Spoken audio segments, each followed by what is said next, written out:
Welcome to the Calibration Room. One of the most important skills in HR is separating what you observed from what you believed happened. Observation is what you see, hear, or verify. Interpretation is the meaning you assign to it. Strong HR decisions are built on facts first, conclusions second. In this session, we will review separating observation from interpretation. Let's begin. When someone says your documentation is too subjective, what they're really saying is this: you didn't just document what happened, you added your personal judgment to it. That usually shows up in a few ways, like labeling behavior instead of describing it, assuming intent, or using words that can mean different things to different people. So when you write things like disrespectful, rude, bad attitude, or uncooperative, those may feel accurate, but they're not specific enough to stand on their own. Because someone else could read that and ask, what exactly did the employee do? And if your documentation doesn't clearly answer that, it becomes weak. That's what makes it subjective. It depends on your opinion instead of clear, observable facts. Strong documentation removes the guesswork. It shows exactly what happened in a way that anyone reading it would be able to come to the same conclusion without needing your interpretation. A simple way to check this yourself is this: if two different leaders could read your documentation and come to two different conclusions, it's too subjective. Let's pause for a second. Think about the last time you documented a situation. Did you describe exactly what the employee did? Or did you summarize it with a word like attitude or disrespect?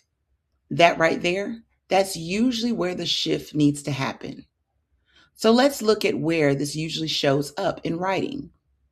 When we write something like, the employee was disrespectful, that's not actually what happened.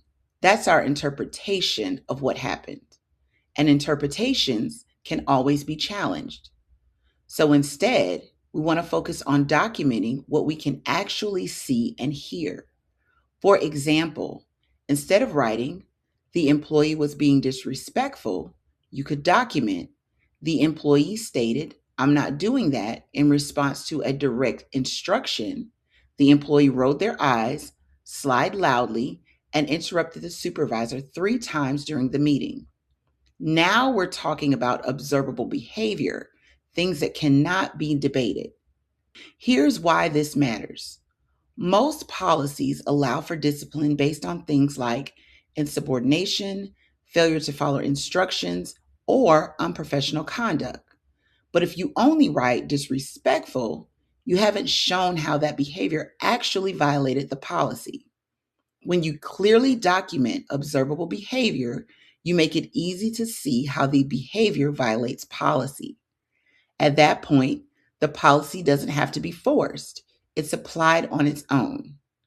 So here's the shift I want you to hold on to. Your job isn't to label the behavior. Your job is to document it in a way that it speaks for itself. Before you finalize anything, pause and ask yourself, did I clearly write what happened so that the policy connection is obvious? If the answer is yes, your documentation becomes defensible, not debatable. This isn't about changing how you think. It's about sharpening how you write.